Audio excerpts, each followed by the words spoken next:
Secretary to governor గారు ఇచ్చేసి ఉన్నారు. వారికి హార్దిక శుభాభినందనలు తెలియజేస్తున్నాను. ఈ కార్యక్రమం వారి చేతుల మీదుగా వారి ఆధ్వర్యంలో జరుగుతుంది. మొదటగా జ్యోతి ప్రజ్వలన కార్యక్రమం జరుగుతుంది. తదనంతరం యోగా కార్యక్రమం జరుగుతుంది.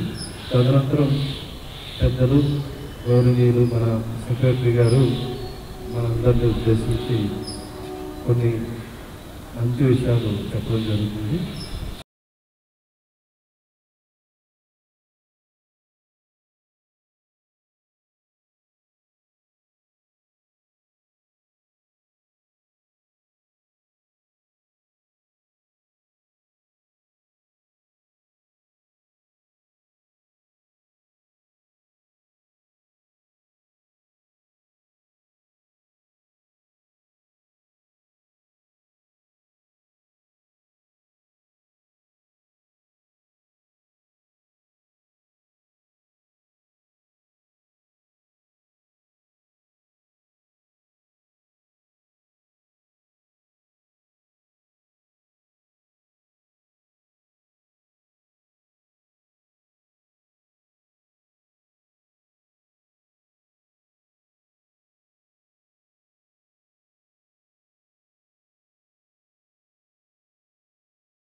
సంగచత్వం సంవదత్వం సంగచత్వం సంగమత్వం దేవాభాగం యదా పూర్వే సంజ్ఞానానా ఉపాసతే సంజ్ఞానానా ఉపాసతే.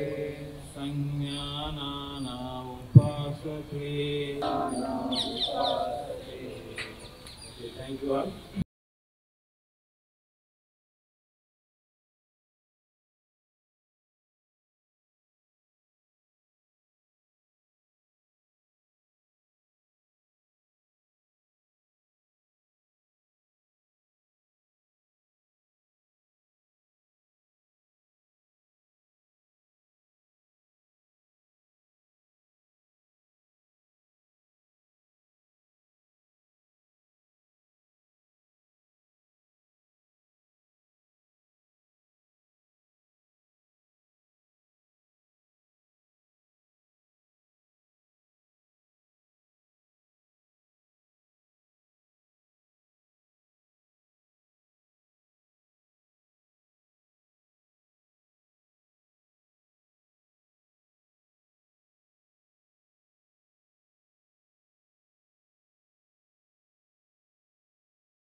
ఇంటర్లాక్ చేయండి, ముందుకు స్ట్రెచ్ చేయండి, చేతులు పైకి లేపండి,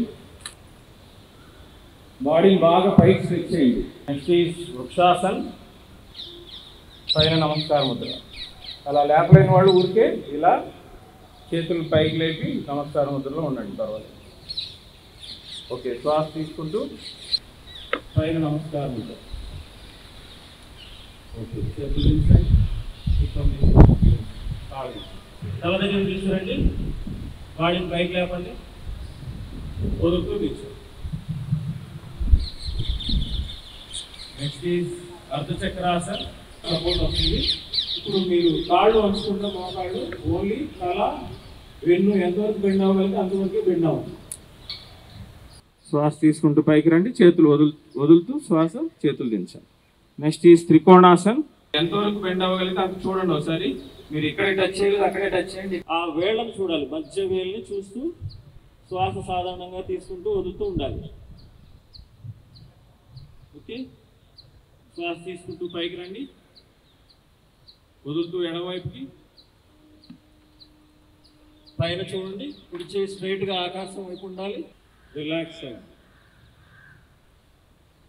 మనం శ్వాస తీసుకున్నప్పుడు పాజిటివ్ ఎనర్జీ శ్వాస ద్వారా ప్రతి కణానికి చేరుతున్నట్టుగా, మనం వదులుతున్నప్పుడు నెగిటివ్ ఎనర్జీ అండ్ టాక్సిన్స్ బయటకు వెళ్ళిపోయి రిలాక్స్డ్గా ఉన్నట్టుగా, ప్రశాంతంగా ఉన్నట్టుగా ఫీల్ అవ్వండి. శ్వాస నిండుగా తీసుకోండి, పూర్తిగా వదలండి. శ్వాస నిండుగా తీసుకోండి, పూర్తిగా వదలండి.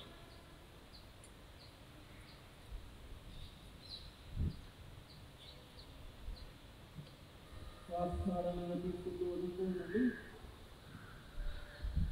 ఎంత బెండ్ అవ్వగలిగితే అంత బెండ్. చేయలేని వాళ్ళు చేయొద్దు, చేయలేని వాళ్ళు పాదం మీద అరచేతులు ఉండేలా చూసుకోండి. బాడీని ముందుకు పుష్ చేయండి. నెమ్మదిగా ముందుకు జరుగుతూ పూర్తిగా గోర్ల పడుకొని గడ్డం ఆన్చాలి. వెనకాల మన కాళ్ళు మాత్రం వజ్రాసన స్థితిలోనే ఉండాలి. అంటే బటక్స్ హీల్స్ దగ్గరగా ఉండాలి. బటక్స్ హీల్స్ దగ్గరగానే ఉండాలి. శ్వాస నిండుగా తీసుకొని పూర్తిగా వదలండి.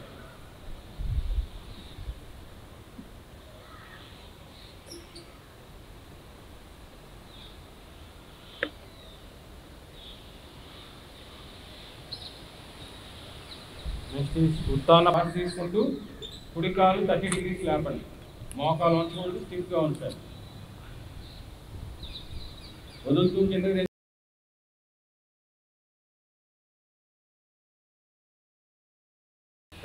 కిందకి దించండి. Okay, relax. శ్వాస నిండుగా తీసుకొని పూర్తిగా వదలండి. మీరు ఎంత పైకి లేపలేదు అంత పైకి లేపండి. శ్వాస సాధారణంగా తీసుకుంటూ వదులుతూ ఉండాలి. రెండో కాలు స్ట్రైట్గా ఉండాలి, రెండో కాలు పైకి లేకపోతే దించండి. పైకి లేపండి, దించండి. ఇప్పుడు చేయగలిగిన వాళ్ళు మాత్రమే, ఆల్రెడీ ప్రాక్టీస్ ఉన్న వాళ్ళు, లేపగలిగిన వాళ్ళు మాత్రమే చేయండి. రెండు కాళ్ళు కలిపి నెమ్మదిగా 30 degrees లేపండి, తర్వాత 60, తర్వాత 90కి వెళ్ళండి. లేపలేని వాళ్ళు కాళ్ళు మడిచి తర్వాత 90 degrees లేపండి. శ్వాస సాధారణంగా తీసుకుంటూ వదులుతూ ఉండాలి. ఇప్పుడు మడిచి లేపిన వాళ్ళు అలాగే మడిచి దించి కిందకి చాపండి. మిగతా వాళ్ళు నెమ్మదిగా స్ట్రైట్గా స్లోగా కిందకి దించండి.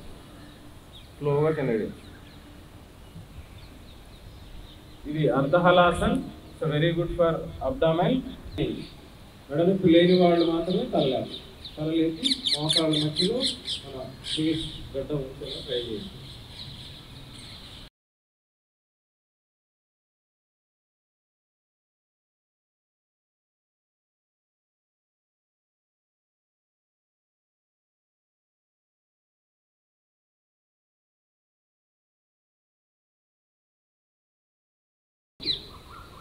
చాలా నిటారుగా ఉండాలి. So very good for respiratory problems, asthma కానీ, సైనసైటిస్ కానీ. Relax, take a deep breath. శ్వాస నిండుగా తీసుకొని పూర్తిగా వదలండి. అదే స్థితిలో ఉంది. శ్వాస నిండుగా తీసుకొని పూర్తిగా వదలండి.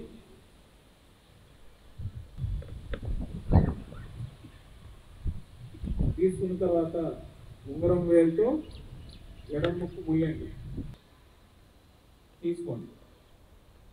ఈ యోగాసనం అన్నది కూడా ప్రతి ఒక్కరూ నేర్చుకోవాలని ప్రత్యేకంగా 4 రోజులు దీని మీద పూర్తిగా ఫోకస్ చేసి మీ యొక్క ఆరోగ్యాన్ని మెరుగుపరుచుకోండి అని చెప్పినటువంటి గౌరవ రాష్ట్ర గవర్నర్ గారికి ప్రత్యేకంగా ధన్యవాదాలు తెలియచేయాలి. మన భారతదేశం యొక్క ఎంతో మంది మునులు ఋషులు ఇచ్చినటువంటి గొప్ప వరం ఈ యోగాసనాలు.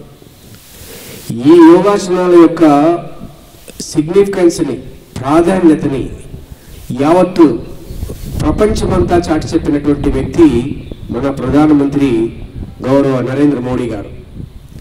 ఈరోజు అంతర్జాతీయ 11వసారి అంతర్జాతీయ యోగా దినోత్సవాన్ని 21 జూన్ తారీఖున మనం నిర్వహించుకుంటున్నాం. ప్రతి సంవత్సరం నిర్వహించుకుంటున్నాం.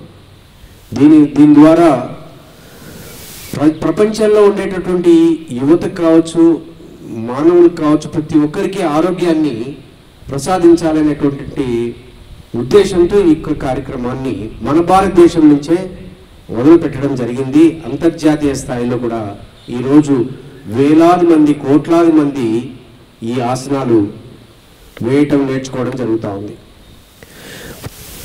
ఈ రకంగా మన భారతదేశం యొక్క ఔన్నత్యాన్ని చాటినటువంటి ప్రధానమంత్రి గారికి మన రాజ్భవన్ తరపున వారికి కూడా ప్రత్యేకమైనటువంటి ధన్యవాదాలు తెలియజేయాల్సిన అవసరం ఉంది. ఇకపోతే మీరు అనుకోవచ్చు, దీన్ని ఈరోజు మన రాష్ట్రంలో ఒక ప్రత్యేకత ఉంది. సుమారు 5 లక్షల మంది ఒకే స్థానంలో, ఒకే స్థలంలో, ఒకే టైంలో ఈ యొక్క కార్యక్రమాన్ని రూపకల్పన చేసి 29 మంది రాష్ట్రాలు ఉంటే కూడా మన రాష్ట్రంలో అది గొప్పగా గిన్నీస్ బుక్ ఆఫ్ రికార్డ్స్లో ఎక్కే విధంగా ఏర్పాటు చేసినటువంటి మన గౌరవ ముఖ్యమంత్రి వర్యులు నారా చంద్రబాబు నాయుడు గారికి కూడా ఈ సందర్భంగా మనం గుర్తు చేసుకోవాల్సిన అవసరం ఉంది. ఇవన్నీ కూడా దేనికోసం చేస్తున్నారని కూడా మనం ఆలోచన చేసినట్టయితే, ఎప్పుడైతే ఒక ఆరోగ్యం రాష్ట్రంలో ఉండేటటువంటి మానవుడికి మనము ఇవ్వగలుగుతామో అప్పుడే దాని ద్వారానే అభివృద్ధి అనేది సాధ్యమవుతుందని నమ్మినటువంటి వ్యక్తి.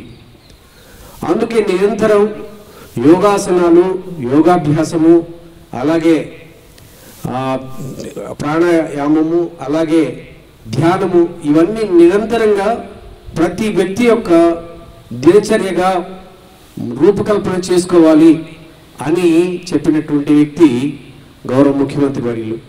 వారికి కూడా ఈ సందర్భంగా మనం గుర్తు చేసుకొని వారికి రాజ్భవన్ తరపున ధన్యవాదాలు తెలియజేయాల్సిన ఆవశ్యకత ఎంతైనా ఉంది. ఇకపోతే మీరు ఆలోచన చేయాలి. ఏ రకంగా ఆలోచన చేయాలి అంటే, మిమ్మల్ని ఎవరినైనా అడిగితే who is your partner, who is your life partner అని మనం అడిగామనుకోండి. మీలో ఎవరినైనా ఒకరిని అడిగితే మీరేమని చెప్తారంటే, పెళ్ళైన వాళ్ళైతే my wife is my life partner అని ఎంతమంది చెప్తారు? చేతులు ఎత్తండి. మై వైఫ్, నా భార్య నాకు లైఫ్ పార్ట్నర్. మిగతా వాళ్ళు, ఇది నేను ఫోటో తీసి మీ ఇంటికి కూడా పంపిస్తున్నాను. Who is your life partner అంటే my wife is my life partner. నాతో భాగస్వామ్యమైనటువంటి నా భార్య నా లైఫ్ పార్ట్నర్ అని చెప్పేవాళ్ళు. మోర్ ఆర్ లెస్ 90% వాళ్ళే ఉన్నారు. 10 మంది ఎత్తలేదు, వాళ్ళు నేను నోట్ చేసుకున్నాను. రెండోది, పెళ్లి కాని వాళ్ళు ఎవరు మీ లైఫ్ పార్ట్నర్ అంటే ఎక్కువగా చెప్పదలుచుకున్నది మా మదర్, మా అమ్మ నాకు మా లైఫ్ పార్ట్నర్ అని చెప్తారు. ప్రేమతో చెప్తారు. మా అమ్మ నన్ను నా యొక్క క్షేమాన్ని, అభివృద్ధిని ఆకాంక్షించే వ్యక్తి కాబట్టి అమ్మ అని చెప్పి లైఫ్ పార్ట్నర్గా చెప్పుకుంటారు. కొంతమంది తండ్రిని చెప్తారు, మా father is my model, is my inspiration. కానీ వాస్తవంగా మీరు అర్థం చేసుకోవాల్సింది ఏంటంటే, దీంట్లో కొద్దిగా దీర్ఘంగా ఆలోచన చేస్తే who is your life partner అంటే సమాధానం ఏం రావాలంటే, my body is my life partner. నా శరీరమే నా పార్ట్నర్. మీరు అనుకోవచ్చు, ఒక్కొక్కరికి ఒక్కొక్క రకమైనటువంటి షేపులు ఉన్నాయి బాడీకి. మీరు రన్ చేసేటటువంటి డ్రైవర్ ఒక్కరే ఉన్నారు, ఎక్కడో మనసులో ఆత్మ ఒకటే ఉంది. కానీ మీరు ఒక ఆకారాన్ని తొడుక్కొని దాంట్లో మీరు కార్యక్రమాలు నిర్వహిస్తూ ఉన్నారు. మీ బాడీ స్ట్రక్చరే మీ యొక్క లైఫ్ పార్ట్నర్. ఎప్పుడైతే లైఫ్ పార్ట్నర్ సహకరించదో అక్కడే మీ ప్రాణం అన్నది నిలిచిపోవడం జరుగుతుంది. సో కాబట్టి లైఫ్ పార్ట్నర్ అనేది మీ దగ్గరే ఉన్నారు, మీలో ఉంది, మీ బాడీలో ఉంది. ఆ బాడీని ఎలా మనము చేసుకుంటే అలా కనిపిస్తుంది. లావుగా ఉండాలంటే లావుగా చేస్తుంది, సన్నగా ఉండాలంటే సన్నగా చేస్తుంది. దీనికంతా ఒక సాధన అవసరం. ఆ సాధననే ఈ రకమైనటువంటి కార్యక్రమాలు, ఈ సాధననే మనం చెప్పేటటువంటి యోగాసనాలు, ఈ సాధననే మనం చేసేటటువంటి ప్రాణాయామాలు, ఈ సాధననే మనం చేసేటటువంటి ధ్యానాలు. ఈ మూడు గన ఎవరైతే చేయగలుగుతారో, ఈ మూడు ఎవరి దగ్గర అయితే ఉంటాయో వారి దగ్గర అన్ని సద్గుణాలు వచ్చేస్తాయి. అన్ని సద్గుణాలు అంటే మంచి గుణాలు. మంచి గుణాలు అంటే కోపం లేకుండా ఉండటం, ప్రశాంతంగా ఉండటం, అలాగే మంచి కార్యక్రమాలు చేయటం, పాజిటివ్గా ఆలోచన చేయటం, ఈ రకమైనటువంటి అన్ని కూడా మనం సద్గుణాలుగా భావిస్తాం. ఈ సద్గుణాలు ఏ ద్వారా వస్తాయంటే మనకి ఈ మూడు ద్వారానే వస్తాయి. ఎప్పుడు కూడా త్వరగా చేయాలి అనే దగ్గర తొందర అనేటటువంటి వచ్చిందనుకో జీవితంలో, దాంట్లో తప్పులన్నీ ఎక్కువ జరగడానికి అవకాశం ఉంటాయి. అలా కాకుండా ప్రశాంతంగా నిదానంగా ప్రతి ఒక్కటి చూసుకొని మనం చేసినట్టయితే, శ్రద్ధగా చేసినట్టయితే తప్పులు ఉన్నవి తక్కువ జరగడానికి అవకాశం ఉంటాయి. అందులో గురువుగారు ఈరోజు చెప్పేటప్పుడు మన ఇదో శ్వాస తీసుకోండి, దీర్ఘంగా శ్వాస తీసుకోండి అన్నప్పుడు సరసగా లాగేసి నిలబెట్టేసుకోవడం వల్ల కాదు. నిదానం అంటే నిదానంగానే తీసుకోవాలి. కుంభంలో పెట్టాలి అంటే కుంభంలో పెట్టి, నిదానంగా వదలాలంటే నిదానంగానే వదలాలి. ఈ యొక్క నిదానం అనేటటువంటి వల్లే మన యొక్క లంగ్స్ కానీ, మన యొక్క హార్ట్ కానీ, మన యొక్క ఇంటర్నల్ ఆర్గాన్స్ కానీ అవన్నీ కూడా మీరు ఏ కార్యక్రమం తీసుకున్నా, ఏ పనిలో కూడా నిదానాన్ని కనుక మీరు ఒక అంశంగా మీరు చేర్చుకున్నట్టయితే దాని ప్రతిఫలం చాలా ఎక్కువ ఉంటుంది. ఉదాహరణకి మీరు తినేటటువంటి భోజనం, ఏదో తినేసాము పరిగెత్తాము అంటే అది సరిగా ఒంటికి పట్టదు. అదే నిదానంగా దాన్ని ఆస్వాదించి ప్రతి మెతుకులో కూడా మీరు ఆనందాన్ని కనుక పొందినట్టయితే అది పూర్తిగా మీరు ఎంత తిన్నామనేది కాదు, ఎంత క్వాంటిటీ తిన్నామనేది కాదు, ఎంత తక్కువ తిన్నా అంత ఎక్కువ శక్తి మీకు రావడానికి అవకాశం ఉంటుంది. సిమిలర్లీ ఈ యోగాభ్యాసంలో కూడా, ధ్యానంలో కూడా మీరు ముందు అలవర్చుకోవాల్సింది ఏంటంటే slow and steady wins the race అని. ఇక్కడ కూడా స్లోగా మనం ఏ కార్యక్రమం చేసినా మీరు పాజిటివ్గా మీకు కావాల్సినటువంటి రిజల్ట్, మీరు అనుకున్న విధంగా రిజల్ట్ రావడం జరుగుతుంది. తొందరపాటు అన్నది ఏ కార్యక్రమంలో కూడా ఉండడానికి మనము ఎక్కువ ఇంట్రెస్ట్ చూపించకూడదు. సో ఆ రకంగా ఇంతమంది మనం ఒక కుటుంబ సభ్యులాగా, గవర్నర్ ఆఫీస్ అంటే ఒక ప్రవర్తనకి ఒక మారుపేరుగా మనం నిలవాలి. మనకున్నటువంటి స్టాఫ్ ఎక్కడైనా పోయినప్పుడు వీరు గవర్నర్ ఆఫీస్ స్టాఫ్ అనేటటువంటి ఐడెంటిటీ మనం క్రియేట్ చేయాలి. దానికి character building is very important. దానికి తగ్గట్టుగానే ఈ మూడు కూడా మనకు ఉపయోగపడతాయి. క్యారెక్టర్ బిల్డింగ్లో, పర్సనాలిటీ బిల్డింగ్లో ఇవి ఉపయోగపడతాయి, క్యారెక్టర్ బిల్డింగ్లో మనకి ఇవి ఉపయోగపడతాయి. అలాగే ఒక ఇన్స్టిట్యూషన్ యొక్క గౌరవాన్ని, గవర్నర్ గారి కార్యాలయంలో పనిచేసేటటువంటి సిబ్బంది అనేటటువంటి ఐడెంటిటీ అన్నది, యూనిక్నెస్ అన్నది మనకి ఈ మూడింటి ద్వారానే లభ్యమవుతాయి. అది ఆలోచన చేసే మీరు ఈరోజు మాత్రమే ఇది చేసేసి పూర్తిగా రేపటి నుంచి మర్చిపోకుండా ఉండడానికి కోసం ఆయుష్ డిపార్ట్మెంట్ వాళ్ళు కొంత మనకి మెటీరియల్ ఇవ్వడం జరిగింది. ఆ మెటీరియల్ అందరికీ మీకు సప్లై చేయడం జరుగుతుంది. దయచేసి మీరొక్కరు మాత్రమే చేయడం కాకుండా మీ ఇంట్లో ఉండేటటువంటి కుటుంబ సభ్యులు కూడా ఇది అలవాటు నేర్పండి. దాని ద్వారా మంచి రిజల్ట్స్ వస్తాయి. చాలా చాలా గొప్ప మార్పు అన్నది మీరు చూడొచ్చు. First of all me body మీద మీరు సెల్ఫ్ కాన్షియస్నెస్గా ఉండాలి. ఆ తర్వాత మీ కుటుంబ సభ్యులకి కాన్షియస్గా ఉండాలి, ఆ సెల్ఫిష్నెస్ అనేది ఉండాలి. ఆ తర్వాత మీ యొక్క సొసైటీకి, ఇక్కడ ఉండేటటువంటి సొసైటీకి కూడా కాన్షియస్నెస్గా ఉండాలి. సో అప్పుడే మనము యావత్తు రాష్ట్రం అంతా కూడా ఒక గొప్ప చేంజ్ తీసుకురావడానికి అవకాశం ఉంటుంది. సో దీంట్లో నాకు ఇంత మంచి అవకాశం ఇచ్చి మీ అందరికీ ఈ అంశాల మీద చెప్పమని, నాకు ప్రసంగించమని చెప్పడానికి ఇచ్చినటువంటి అవకాశాన్ని నేను ఒక గొప్ప అవకాశంగా భావిస్తూ, మీరందరూ కూడా దీన్ని ఈ యోగాసనాలని, అలాగే ప్రాణాయామని, అలాగే ధ్యానాన్ని మీరు ఒక సీరియస్గా ఒక పార్సల్ ఆఫ్ యువర్ లైఫ్ దాంట్లో మీకు ఉండేటటువంటి భాగస్వామిగా చేర్చుకొని మీలో మంచి ప్రవర్తన, మంచి పరివర్తన తీసుకురావడానికి మీరు దృష్టి సారిస్తారని తెలియజేస్తూ సెలవు తీసుకుంటున్నాను. జై హింద్. ఈ అమూల్యమైన సందేశాన్ని అందరూ కూడా హృదయపూర్వకంగా తీసుకోవడం జరిగింది. వారి దైనందిక కార్యక్రమాల్లో యోగాను కూడా ఒక కార్యక్రమంగా తీసుకొని వారి ఆరోగ్యాన్ని కాపాడుకొని వారి చుట్టుపక్కల ఉన్న వారికి కూడా ఆదర్శంగా నిర్వహిస్తారు. ఈ యోగా సంబంధించి బుక్లెట్స్ని చేస్తున్నప్పుడు